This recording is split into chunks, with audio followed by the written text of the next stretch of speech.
நான் ஒரு நிறுவனத்துக்கு வேலைக்கு சேர்றேன், எம்சிஏ முடிச்சிருக்கேன். சரி, ஜூனியரா ஃப்ரெஷரா போய் ஜாயின் பண்றேன். அந்த கம்பெனில இருக்கிற மேல் அதிகாரி கிட்ட இருந்து சரி பர்சனாலிட்டி ஸ்கில்ஸ், ஒர்க்கிங் ஸ்கில்ஸ் இதையெல்லாம் கத்துக்கணும்னு ஒரு ஆர்வத்தோட போறேன். ஆனா அங்க போய் பார்த்தா எல்லாரும் செய்யற ஒரே வேலை ஜால்ரா என்கிற இசைக்கருவி வாசிக்கிறது தான். என்ன எப்படி சொல்லிட்ட?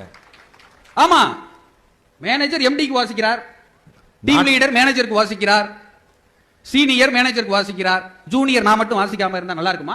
வாசித்தே தீர வேண்டும். ஆட்டோமேட்டிக்கா நான் வாசிக்க ஆரம்பிச்சிட்டேன். அப்பதான் அங்க பொழப்பு ஓட்ட முடியும். ஒட்டுமொத்த மனித குலத்தினுடைய தேசிய கீதமே ஜிங் ஜாங். அதுவும் இப்பெல்லாம் அதுல வாசிக்கிறதுலே காம்படிஷன் அதிகமாயிருச்சு. முன்னாடி எல்லாம் காம்படிஷன் கம்மி, சின்னதா வாங்கி வாசிச்சா போதும். இப்பெல்லாம் அந்த கைலாய வாத்தியம் செண்டை மேளத்துக்கு வாங்குற மாதிரி பெருசா வாங்கி அடிக்க வேண்டியதா இருக்கு. இப்ப ஆன்லைன்ல நான் ஒன்னு ஆர்டர் கொடுத்திருக்கேன், 2 தாம்பாளத்துல அப்படி ஒரு கயிறை இணைச்சு அடிக்கிற மாதிரி.